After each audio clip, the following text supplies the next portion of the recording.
Hello everyone. इस question की तरफ मूव करते हैं। क्वेश्चन में कह रहा है सिलेक्ट द इनकरेक्ट स्टेटमेंट। मुझे क्या फाइंड करना है? इनकरेक्ट स्टेटमेंट फाइंड करनी है। ठीक है, एक एक स्टेटमेंट पढ़ते जाते हैं, आंसर निकलता रहेगा, सिंपल सी बात। ठीक है, तो ऑप्शन नंबर ए कह रहा है, मतलब पार्ट जो ए है वो कह रहा है magnesium can be burn in the atmosphere of CO2 and SO2। कि मैग्नीशियम जो है ना, पहला पार्ट अगर बात करूँ तो जो मैग्नीशियम है वो मेरा कार्बन डाइऑक्साइड से भी बर्न कर, कार्बन डाइऑक्साइड एटमोसफेयर में बर्न किया सकता, मतलब रिएक्ट कर सकता है उसके साथ। और जो मैग्नीशियम है वो सल्फर डाइऑक्साइड मतलब SO2 के साथ भी बर्न हो सकता है। तो भाई जब ये रिएक्शन देखते हैं Mg प्लस CO2, तो यहाँ पे बनता है आप लोगों का MgO प्लस कार्बन तुम्हारा अकेला रहता है। और यहाँ पे भी सेम चीज होती है, MgO आपका रिएक्ट कर जब MgO बन जाता है और यहाँ पे सल्फर तुम्हारा अकेला रहता है। तो मतलब क्या यहाँ पे रिएक्शन शो हुई? बिल्कुल ही, मैंने रिएक्शन करके दिखाई दी, मतलब बर्न हो रहा होगा कार्बन डाइऑक्साइड और सल्फर डाइऑक्साइड के एटमॉस्फेयर में। तो हम क्या कह सकते हैं? हाँ, ये स्टेटमेंट बिल्कुल करेक्ट है। और इसने कहा था magnesium can burn is in the atmosphere, yes it is correct. तो I can write over here correct statement. अगर बात करूँ बी पार्ट की, बी कह रहा है magnesium react with alkyl halide, मतलब Mg जो है मेरा RX से रिएक्ट करके ग्रिग्नार्ड रिएजेंट बनाता है। भाई बिल्कुल सही बात है, हम लोग ये कितनी बार पढ़ चुके हैं कि Mg और RX ड्राई ईथर की प्रेजेंस में क्या बनाता है? RMgX बनाता है। और इसे हम लोग क्या कहते हैं? इसे हम लोग कहते हैं क्या? Grignard reagent. तो ये स्टेटमेंट भी क्या है? बिल्कुल परफेक्ट है, मतलब ठीक है, ये भी करेक्ट स्टेटमेंट हो गई।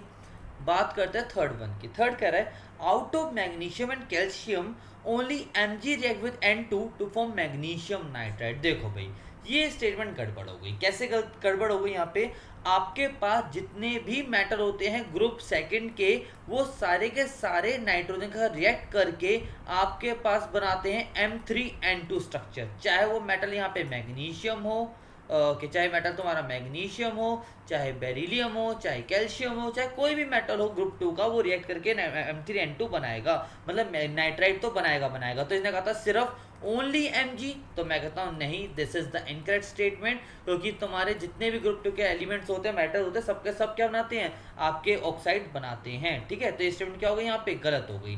बात करते हैं ऑप्शन नंबर डी की।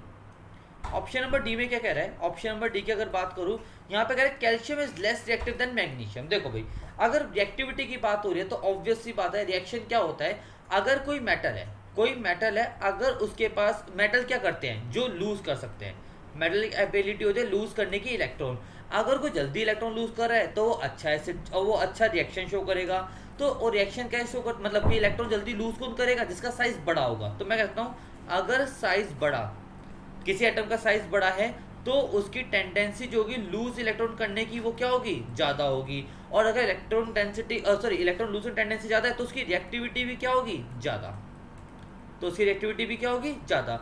अब चेक करते हैं कैल्शियम और मैग्नीशियम में से, कैल्शियम वर्सेस मैग्नीशियम में से कि किसमें जो है किसका साइज बड़ा है, ये चेक करते हैं। देखो कैल्शियम वर्सेस मैग्नीशियम में जिसका साइज बड़ा होगा वो जल्दी इलेक्ट्रॉन लूज करेगा, उसकी रिएक्टिविटी बढ़ेगी। हमें पता है क्या होता है, आपके पास सिर्फ BeMg और तुम्हारा लास्ट यहाँ पे बेरिलियम मैग्नीशियम, और फिर यहाँ पे आता है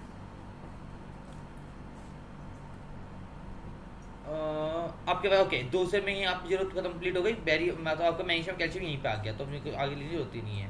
यहाँ पे मैग्नीशियम, यहाँ पे कैल्शियम। मुझे पता है डाउन द ग्रुप जाते हैं साइज से करता है इंक्रीज, तो कैल्शियम का जो साइज है वो क्या होगा? ज़्यादा होगा मैग्नीशियम के साइज से।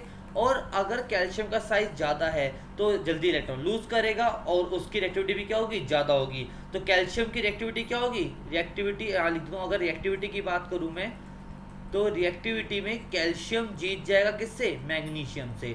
और क्वेश्चन में लिखा कैल्शियम इज लेस रिएक्टिव, तो ये बात तो क्या होगी मेरी? इनकरेक्ट हो गई। ये क्या होगी मेरी? इनकरेक्ट। क्वेश्चन में फाइंड करना है मुझे, इनकरेक्ट ही फाइंड करना है। तो ऑप्शन नंबर ए तो नहीं होगा, ना बी होगा, only option C and only option D. तो मेरे करेक्ट ऑप्शन कौन कौन से आएंगे? सी और डी आएंगे।